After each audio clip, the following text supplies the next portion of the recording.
ఆయన అపార కరుణతో మనందరి మీద ఆ రోజు వేదాన్ని 4 భాగాలుగా చేసి 4 శిష్యులను ఒక్కొక్కరిని ఒక్కొక్క వేదానికి బాధ్యత అప్పగిస్తే ఈ రోజు కూడా 4 వేదాలు నిలబడ్డాయి. అంత చిన్న విషయం అని ఇతరాల వరకు అందాలంటే మీకు వచ్చిన ఒక భజనను మీ మనవనికి నేర్పించండి, ఎంత కష్టమో తెలుస్తాయి. మీకు లలితా సహస్రనామం చదివేది వస్తే మీ కింది తరంలోని మనవళ్లకు మనవరాలకు లలితా సహస్రనామం చదివేది నేర్పించాలంటే చిన్న విషయం కాదు. మీకు ప్రతిరోజు పరమేశ్వరుని ఆలయానికి వెళ్ళడం, లేకుంటే సద్గురు సన్నిధికి వెళ్ళడం, ఆశ్రమాలకు వెళ్ళడం అలవాటు ఉంటే మీ కింది తరాలకు నేర్పించండి, అది ఎంత కష్టమో తెలుస్తారు. వస్తారా? కాదు. కానీ దాదాపుగా 6000 సంవత్సరాల క్రితం వేదాన్ని 4 భాగాలుగా విభజించి నైనా దీన్ని మీరే కాపాడాలని 4కి అప్పచెప్పితే ఈ రోజు వరకు 4 వేదాలు మన చేతిలో ఉండగలుగుతున్నాయంటే దీని వెనుక ఎంత సత్సంకల్పం ఉండాలి. అంత గొప్ప మహానుభావుడు వేదవ్యాసుల వారు. వేదాన్ని 4 భాగాలుగా విభజించారు. తర్వాత వేదంలోని జ్ఞాన భాగాలైనటువంటి ఉపనిషత్తులు ఉంటాయి. ఒక్కొక్క వేదంలో జ్ఞాన భాగం ఉంటుంది. ఋగ్వేదంలో జ్ఞాన భాగం ఉంటుంది, యజుర్వేదంలో జ్ఞాన భాగం ఉంటుంది, సామవేదంలో జ్ఞాన భాగం ఉంటుంది, అథర్వ వేదంలో జ్ఞాన భాగం ఉంటుంది. ఆ వేదంలో ఉన్నటువంటి జ్ఞాన భాగాలకే ఉపనిషత్తులు అని పేరు. ఏం పేరు? ఉపనిషత్తులు. ఆ ఉపనిషత్తులలో ఆత్మజ్ఞానం ఉంది, బ్రహ్మజ్ఞానం ఉంది. నువ్వెవరో, నీ స్వరూపం ఏమిటో, నీ జీవిత గమ్యం ఏమిటో తెలిపే అపార జ్ఞానం ఆ ఉపనిషత్తులలో ఉంది. అలాంటి ఉపనిషత్తులు వేద ఉపనిషత్తులు ఉన్నాయి. అప్పుడు వేదవ్యాసులు వారు ఆలోచన చేశారు, అయ్యో ఉపనిషత్తులేమో కొన్ని వేల ఉపనిషత్తులు ఉన్నాయి, వీటన్నింటినీ చదివి ఏమైనా ఇందులో ఇలా చెప్పారు ఇందులో అలా చెప్పారని కన్ఫ్యూజ్ అవుతామేమో అని. అంతే కదండి, తల్లి ఒకటి చెప్పి తండ్రి ఒకటే చెప్పారనుకోండి, ఏం ఇబ్బంది ఉండదు. తల్లి ఒకటే ఇంకొక రకంగా చెప్పారనుకోండి, అయ్యో వాళ్ళు ఏం చెప్పారు అర్థం కాలేదో అనిపిస్తారు. కానీ ఇద్దరు ఒకేలా చెప్తుంటారు. కానీ మనకు కొద్దిగా సూక్ష్మ బుద్ధి లేకపోవడం వల్ల అమ్మ ఒకటి చెప్పింది నాన్న ఒకటి చెప్పింది అంటారు. అలాగనే అన్ని ఉపనిషత్తులు ఉన్నాయి, చదివే సాధకులు ఏమన్నా కన్ఫ్యూజ్ అవుతారేమన్నటువంటి ఆలోచనతో ఉపనిషత్తులోని ఏ మంత్రాలలో కొద్దిగా కష్టంగా ఉంటుందో, సరళంగా ఉండవో మంత్రాలు, వాటి అన్నిటినీ తీసుకొని బ్రహ్మసూత్రాలు అన్నటువంటి గ్రంథంలో ఎక్స్ప్లెయిన్ చేశారు. చూడండి ఎంత గొప్ప కథ. ఉపనిషత్తులన్నిటినీ సమన్వయం చేశారు. అయ్యా 4 వేదాలలో ఉన్నటువంటి ఉపనిషత్తులన్నీ, వేదాల్లో ఉన్నటువంటి జ్ఞాన భాండాగారం అంతా ఒకే తత్వాన్ని, అద్వైత సిద్ధాంతాన్నే బోధిస్తుంది అని మనకు నిరూపించడానికి బ్రహ్మసూత్రాలు అన్నటువంటి గ్రంథం రాశారు. నిన్న పూజ్య మాతాజీ వారికి సుబ్రహ్మణ్యాశ్రమం పీఠాధిపతి పూజ్య స్వామీజీ వారు అక్కడ బ్రహ్మసూత్రాల కొత్త పుస్తకాలు రచిస్తే మాతాజీ వారికి మాకు ఒకటి ఇచ్చారు. అమ్మ రేపు పూజలో పెడదామని ఇక్కడ తీసుకొచ్చారు. వేదవ్యాసులే ఏదైతే వేదవ్యాసుల వారు 4 వేదాల్లో ఉన్నటువంటి అన్ని ఉపనిషత్తులను సమన్వయం చేసి బ్రహ్మసూత్రాలు ఉన్నటువంటి 555 సూత్రాలను ఒక గ్రంథంలో రాశారో ఆ గ్రంథమే అక్కడ ఉంది. బ్రహ్మసూత్రం చూశారా కదండి, పూజ మాతాజీ వారు పెట్టారు. ఆ గ్రంథంలో ఏముంది? సమస్త జ్ఞానము ఒకటే. ఆవులు ఎన్ని రకాలున్నా పాలు ఎన్ని రకాలు ఉంటాయి? ఆవు నల్లావు కానీ, తెల్లావు కానీ, ఎర్రావు కానీ, కపిల గోవు కానీ, ఉత్తరప్రదేశ్ గోవు కానీ, ఆంధ్ర గోవు కానీ, అమెరికా గోవు కానీ పాలేమిటి? స్వచ్ఛంగా తెల్లగానే ఉంటాయి. అలాగనే ఏ ఉపనిషత్తు మంత్రమైనా అది సిద్ధాంతం ఏమి చెబుతుందంటే జీవ బ్రహ్మ ఐక్య జ్ఞానాన్ని చెబుతుంది. నీ శరీరం మనస్సు బుద్ధి వెనుక ఏ ఆత్మ చైతన్యం ఉందో అది ఏ పరమేశ్వర తత్వము అన్నటువంటి శుద్ధమైన అద్వైత వేదతత్వాన్ని నిలుపుతుంది అని గొప్పగా రచించారు మనకు ఆ బ్రహ్మసూత్రాలు అన్నటువంటి గ్రంథం. ఇంకా స్వామి కరుణ మన మీద ఇంకా కురిపించాలన్న ఉద్దేశంతో ఈ ఉపనిషత్తులు బ్రహ్మసూత్రాలు ఎవరైతే అర్థం చేసుకోలేరో, ఎందుకంటే అందరిలో ఒకే మేధాశక్తి, ఒకే సూక్ష్మ బుద్ధి ఉండదండి. ముందే మతి భిన్నమా అన్నారు పెద్దలు.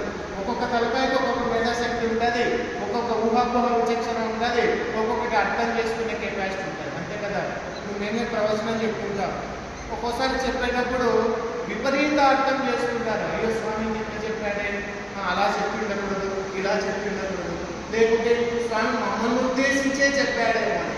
ఎవరికైతే రజోగుణం ఉంటారో వాళ్ళు ఖచ్చితంగా ఇది అనుకుంటారు. సద్గురువులు మైక్లో చెప్తుంటే నా గురించి చెప్పాడు, నన్నే అన్నారు, నేను ఇంకేం పనిలేదా గురువులకు, అంతేనా కాదా? ఎవరికైతే రజోగుణం ఎక్కువ ఉంటుందో వాళ్ళు గురువాక్యాన్ని విపరీత అర్థం చేసుకుని అలా ఎవరైతే ఉపనిషత్తులు బ్రహ్మసూత్రాలను అర్థం చేసుకోలేదో, అంత మేధాశక్తి అంత జ్ఞానం లేదో, వాళ్ళందరికీ తత్వం ఇంకొక రకంగా అయినా అందించాలని చిన్న చిన్న కథల రూపంలో 18 పురాణాలను అందించారు. చూడండి, ఒక తల్లి తనకు 10 సంవత్సరాల పిల్లవాడు ఒకడు ఉంటాడు, 10 రోజుల పిల్లవాడు ఉంటాడు. ఇద్దరికి బ్రేక్ఫాస్ట్ అయితే ఇవ్వాల్సిందే. ఇద్దరికి ఉద్దాన్ని బజ్జిస్తుందా? 10 సంవత్సరాల పిల్లవాడికి టిఫిన్ పెట్టేస్తుంది, 10 రోజుల పిల్లవాడికి పాలు ఇస్తుంది. అలాగనే 1000 మంది తల్లులతో సమానమైనటువంటి సద్గురువులు ఏం చేస్తారంటే, ఎవరు దేన్ని అర్థం చేసుకోగలుగుతారో వారికి దాన్ని ఇస్తారు మొదటగా. అలా నిదానంగా వాళ్ళు ఉన్నటువంటి స్థాయి నుంచే వాళ్ళను నిదానంగా తత్వం వైపుగా నడిపించి చివరి అంకమైనటువంటి జ్ఞానస్థితిలో నిలబెట్టడం జరుగుతుంది. అంతేగానే కాదంటారు. అలాగనే వేదవ్యాసులు కొద్దిగా వ్యక్తి తక్కువ ఉన్న వాళ్ళు, మేధాశక్తి లేని వాళ్ళు, సూక్ష్మ జ్ఞానం లేని వాళ్ళు, ఊహాభావ విచక్షణ లేని వాళ్ళకు పురాణాలను ఇచ్చాడు. తర్వాత కొద్దిగా అర్థం చేసుకునే కెపాసిటీ ఉంది అన్నటువంటి వారికి బ్రహ్మసూత్రాలు ఇచ్చాడు.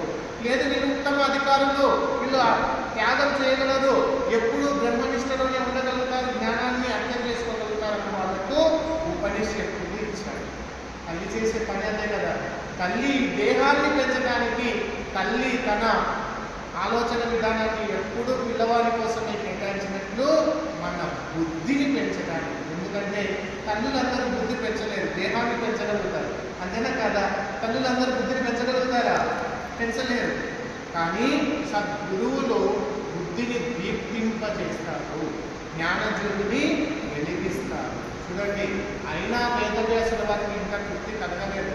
ఇంకా కరుణతో పురాణాల తర్వాత ఎవరైతే చదువు కూడా రాని వాళ్ళు ఉంటారో, ఎవరైతే అక్షర జ్ఞానం కూడా లేని వాళ్ళు ఉంటారో వాళ్ళకు విగ్రహారాధనలు ఇవ్వడం జరుగుతుంది. దేవాలయాలు కట్టండి, పరమేశ్వరుని యొక్క ప్రతిమను ఉంచండి, అందులోకి అంతగా వ్యాపించినటువంటి పరమాత్మను ఆవాహన చేయండి, నిదానంగా కొలవండి. పరమేశ్వరుని యొక్క కటాక్షంతో మీకు తర్వాత జన్మలో అయినా గొప్పగా అక్షర జ్ఞానం మేధాశక్తి వచ్చి తత్వాన్ని తెలుసుకుంటారు. చూడండి, ఇన్ని రకాలుగా ప్రతి ఒక్కరిని కూడా మిస్ కాకుండా. మీరు అనుకుంటున్నారు ఎప్పుడైనా పెళ్లి కార్డు ఇవ్వడానికి, అయ్యో చాలా జాగ్రత్తగా పిలవాలి, ఒక్కరిని కూడా మిస్ కావద్దు అనుకుంటున్నారే. అలా సమస్త మానవులను శ్రేయో మార్గంలో నడిపించడానికి వేదవ్యాసుల వారు ఇన్ని రకాలుగా మనకు దోహదం చేశారు. అంతటి మహానుభావులు లాంటి వారే మన సద్గురుదేవుడు వారు. అంతేనా కాదు? సద్గురుదేవుడు వారు చూడండి, ఎన్ని గ్రంథాలు అపార కరుణతో, ఎలాగైతే వేదవ్యాసుల వారు ఉపనిషత్తులు, బ్రహ్మసూత్రాలు, పురాణాలు అందరికీ అర్థం కావాలని అన్నిట్లను అందించారో, అలాగనే మన సద్గురుదేవుడు కూడా వేదాంత శాస్త్రాన్ని అందించారు, భక్తి శాస్త్రాన్ని అందించారు. తర్వాత విగ్రహారాధన గురించి కొన్ని గ్రంథాలు రచించారు. తర్వాత ఆశ్రమాలు, బోధలు, ఇన్ని రకాలుగా మనకు కారణం ఒకటి అహేతుక దయ. ఏమిటి అహేతుక దయ? కేవలం దయతోనే, కేవలం కృపతోనే, కేవలం ప్రేమతోనే మనకందరికీ అందించడం జరిగింది. ఇప్పుడు మనం ఒక ప్రశ్న వేసుకోవాలి, వాళ్ళు అందించారు మహానుభావులు, మనం సద్వినియోగం చేసుకుంటున్నామా? అంతేనా కాదండి? తండ్రి తన దగ్గర డబ్బులు లేకపోయినా పని చేసో, పొలం పండించో, ఆవులను మేపో, మేకలను మేపో పిల్లవాడిని మంచి స్కూల్లో చేర్పించాడు. ఇప్పుడు పిల్లవాడు ఏం చేయాలా? స్కూల్లో చదువుకోవాలి. అలాగనే సద్గురు పరంపర, అద్వైత గురు పరంపర మనకు గొప్పదైనటువంటి జ్ఞానాన్ని బోధించింది. వారి కాలంలో మనం లేకుంటే ఆ బోధను అక్షర రూపంలో శాశ్వతంగా మనకు అందించింది. మనం వాటిని సద్వినియోగం చేసుకుంటున్నామా లేదా? అంతేనా కాదండి? ఎందుకంటే